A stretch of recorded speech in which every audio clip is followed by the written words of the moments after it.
Hey, what's going on everybody? Gremlin Gear. Today I am going to be explaining what are directional antennas. What are these things? You've probably heard talk about them before on the gun tube space, but I'm here today with a little more of a nerdy video to explain what are directional antennas and explain a little bit of the ham radio principles behind why these things exist, what we use them for, and how they can be helpful to you. So stick around. If you're new to the channel, welcome. Go ahead and subscribe and like the video. And if you're returning, thank you. Much appreciated. So today I'm going to be talking about this funny thing, which is a directional antenna. It's actually called a Yagi. And whenever I was first learning about them, looking up on YouTube directional antennas, nothing was coming up because in the ham radio sphere, we actually call these things Yagis. And they were invented by a Japanese guy. Doesn't really matter the history, but the cool thing is that the technology is here and has been around for a long time to actually send RF radio frequency in one singular direction. Now Yagis, you can actually build out of anything. There are many videos of people building these things basically out of garbage. You can build them out of like sticks and rulers and still have a functional Yagi.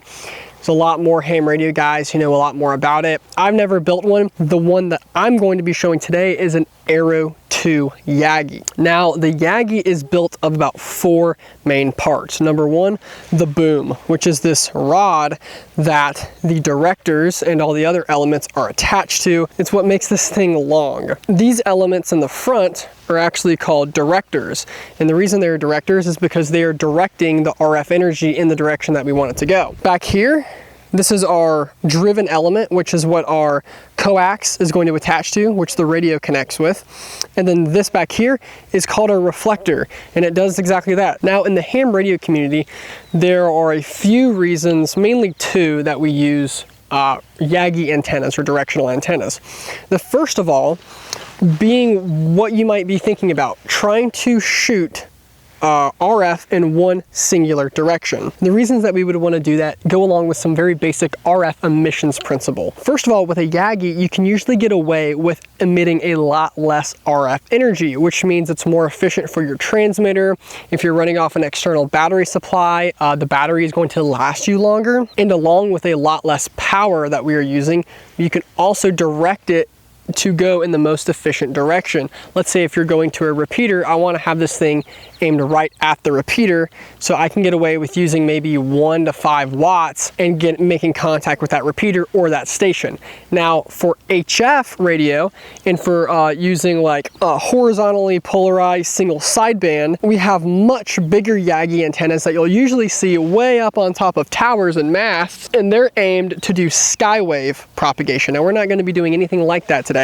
That takes a lot of infrastructure, a lot of money, a lot of time and resources to put one of those up. But Yagis are huge doing HF radio via skywave because they're super efficient and they're going to get your signal to a more specific part of the globe whenever you're doing those larger global communications. So Yagis give us both power efficiency and operational security. So the main reason people talk about Yagis in the gun space is you've probably heard it said, well, if I have an SDR and a directional antenna, I can just find anybody. Or if you have a directional antenna, you can just get away with pretty much sending your RF energy to a party that is going to be listening, and you guys can establish secure communications that way. And it kind of sort of works that way. First of all, I've never really seen anyone in the gun tube space experimenting with this stuff and actually testing it out with people, showing off their directional antennas and practicing with these things. So today I'm going to do a little bit of an experiment with a couple different tools that I'm going to show. I'm going to try to establish connection with a repeater that is about 50 miles away from me, and I should be able to get a clear heading straight ahead that way to establish contact with the repeater. And although I've never done this before, there's a few things that I'm going to have to do and a couple tools that I'm going to use to make it all happen. First of all, I'm going to have to put my 2-meter elements on this Yagi. This Yagi is actually set up for only a single band. This makes a little bit more sense if you have your amateur radio license, but these elements on this Yagi is actually set up for 70 centimeters. I will need to be putting my 2-meter elements on this Yagi, which consist of just 3 additional elements that I need to add on to this boom right here. And I'm going to try to establish connection with the Mount Mitchell repeater, which is about 50 miles away.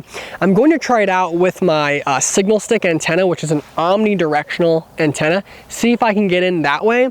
And then I'm going to try to use the Yagi. If I can't, I'm also going to play around with the power levels that I can do it with. And the other thing that people use these Yagi antennas for, specifically these Arrow 2 antennas for in amateur radio, is actually doing satellite communication. But satellite communication is very finicky.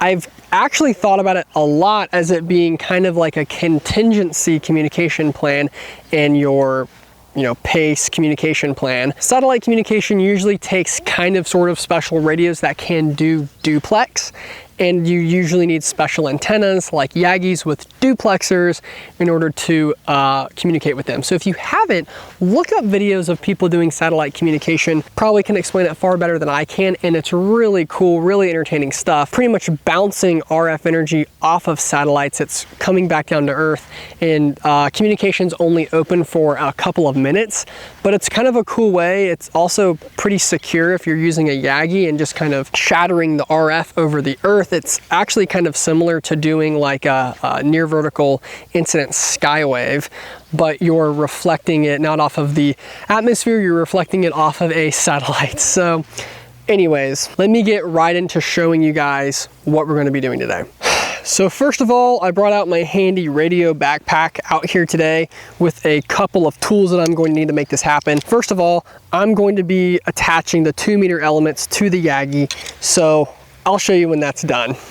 Okay, I believe I've properly assembled the 2-meter elements on this Yagi, and you probably see why now I keep this thing disassembled, because this thing is a absolute beast whenever it is all assembled together. So next thing I'm going to do is get out my radio. Today I am simply going to be using my BTEC DMR6X2 or T, I mess it up every time, and a coax cable, a 50 ohm coax cable with BNC connectors on each end that I got off of Amazon. And all we're going to do is simply connect the BNC connectors to the radio and then run the coax to the driven element of the 2-meter section of the Yagi antenna. Then I can have power on my radio and get on the air. But before we do any of this, I'm actually going to go ahead, pop on this omnidirectional antenna, right? Just like a regular whip antenna, and try to get into that Mount Mitchell repeater that I'm talking about.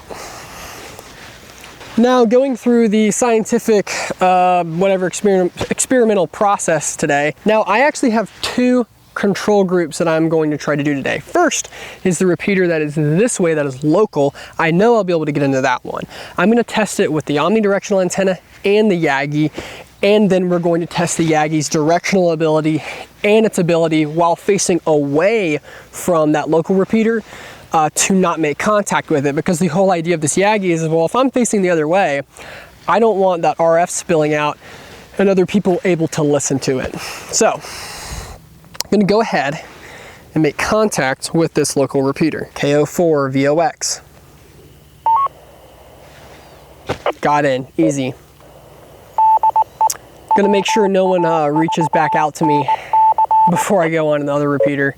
I've navigated over to the Mount Mitchell repeater, and so from just right here, I'm going to see if I can make contact using 5 watts. KO4 VOX.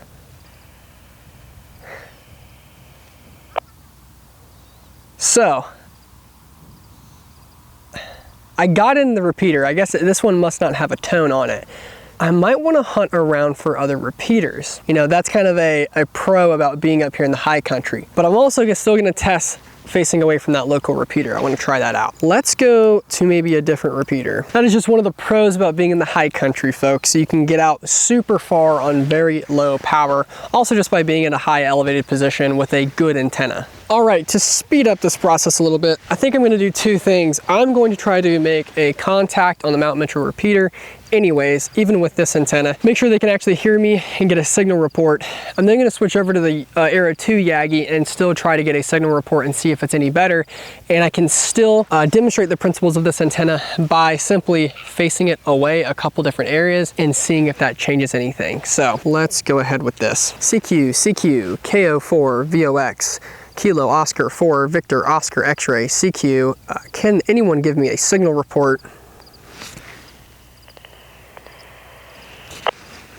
KG4 GCX Mars Hill, you sound great.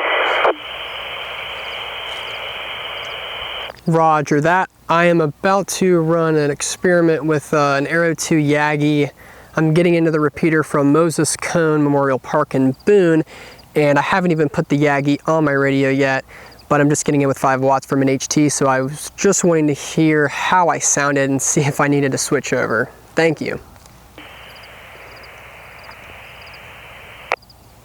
You sound great, Mars Hill, North Carolina. KG4 GCX, good luck to you. Roger that, 7-3. Okay, I've actually got some guys on the radio right now, but I'm gonna go over and switch to the Yagi and go ahead and run some tests. And we may get interrupted because a bunch of people are out here taking photos at this time. So I'm going to look crazy. Yeah, roger that. Just look online. So the Yagi's connected. One thing to note here, the repeater that we are actually hearing is that way, still picking it up. But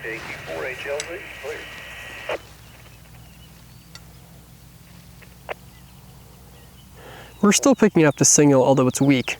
Now, to be fair, it's coming from a 50-watt repeater on top of the tallest mountain in the state, or tallest mountain in the entire Appalachian Mountains. So that's probably why this antenna is still picking up the signal, no matter where it's facing, and this is totally normal. I've had it picking up signals from other repeaters like this before. The truth is, it's a very strong signal, and this is still a very conductive surface for RF power, so it's still going to pick up. But we're going to go ahead and run a test with the local repeater. It seems that from checking my map, facing this way is completely opposite from my local repeater, so let's go ahead and test that out real quick.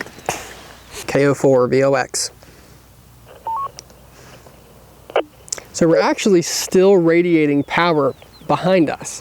It's still getting into that repeater. That's kind of what I thought was going to happen. So I'm going to try to throw some diagrams up, but a Yagi still doesn't perfectly beam power in one direction. It still has some radiated energy that comes off of the back of the reflector here. And off to the sides, it can be a little bit weaker, but can still be some radiated power that comes off the back. So I'm going to try it facing 2 other directions still. KO4 VOX, radio test. KO4 VOX, radio test. Okay. So even sideways, there is still a good amount of reflected energy coming off of the Yagi. Okay, so there's one thing that I want to know. With this 2-meter Yagi, there aren't actually that many directors. And my theory is as if there were more directors, it's going to not only focus the beam of energy in the same direction better, but it's also going to drop down that RF spillover on all sides. And that's actually proven. The more directors that you add to a Yagi, the more efficient or better the front to back ratio is going to be. It is going to direct more energy forward more efficiently. And so my theory is that because there is really only one director on this Yagi, which is on the front, and this is being the driven element and this being the reflector, that the energy is still not being controlled from its spillage the way that we might want it to maintain operational security.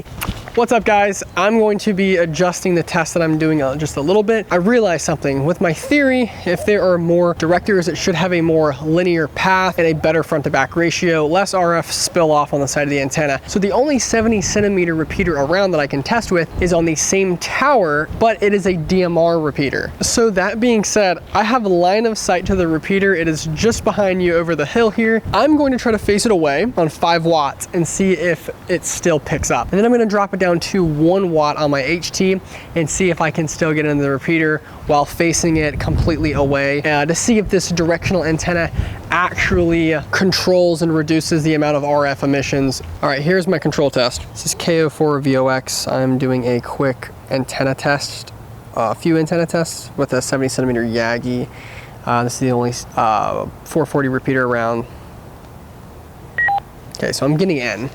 I'm gonna be facing away. I'm gonna be facing away and kind of to the side. That way the energy isn't entirely reflecting off the back of it. KO4 VOX radio test. Antenna test. KO4 VOX antenna test. Still getting in. There's the repeater tone. So here's what I'm gonna do. All right, now we're on 1 watt. I'm gonna be facing away from the repeater again. KO4 VOX radio test on 1 watt. KO4 VOX.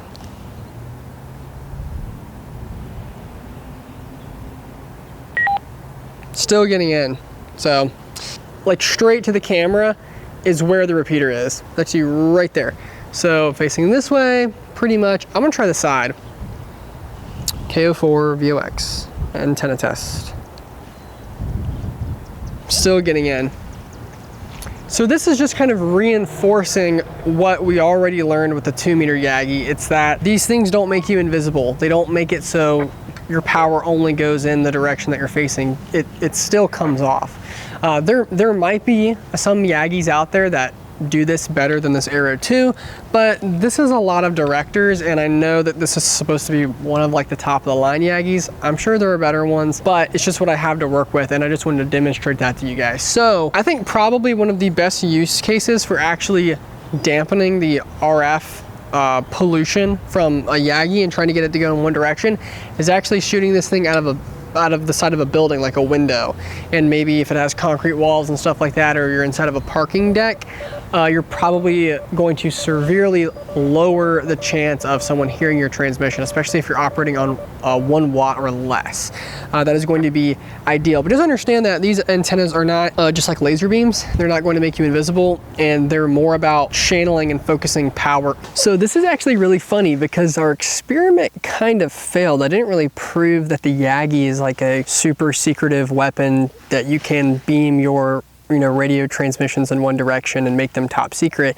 That's actually kind of what I expected. It's kind of why I wanted to talk about this. I also wanted to explain or kind of demonstrate 2 things. The Yagi is not a super mobile device. You really have to, if you're gonna pack this thing, you really gotta label all your directors, your driven out, you gotta label all those things and make sure they're going in the same spot every time you attach them to the boom, which takes a little bit of time. You've also gotta figure out a way to pack this all down efficiently. But now the other thing that people like to talk about is, hey, you can really do some fox hunting and direction finding with an SDR and a Yagi or a directional antenna. And if you wanna look at this stuff, honestly, go watch a fox hunt video and see how people do fox hunting, because fox hunting is a real thing, and what I'm about to do is not that. So this is more of a bonus item because I am no fox hunter myself, haven't done a fox hunt before, but if you were looking to find signals, yes, you could attach an SDR to this,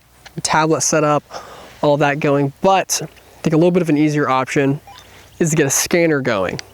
Kind of sort of does the same thing if you're looking for stuff in pre-cut out band sections. So like if I'm looking for stuff in the amateur radio band, I can just turn that on and then search for those things. Okay. Here's at the house that runs Ubuntu, and that's what the military uses. Military. Running since 2013. Absolutely, that thing just keeps on and keeps on and keeps on. And I can get signal strength with this, which is cool. I mean, the same thing like an SDR, but I can tell it's coming from... I'm just like on the near east side of Charlotte, man. Charlotte. It's coming from Charlotte. I could tell it was coming from this way. Coming in clear. This is the way Charlotte is. Quick demonstration there. This is pretty much what a directional antenna is all about. Research them, build your own, get your amateur radio license, and a lot of the stuff will make a lot more sense. So a little bit of an experiment, kind of sort of failed. It was cool. Try to get out here, test some of the gear, and see what it can do. So hope you enjoyed, hope you learned something. Comment what you'd like to see more of, and I'll see you next time.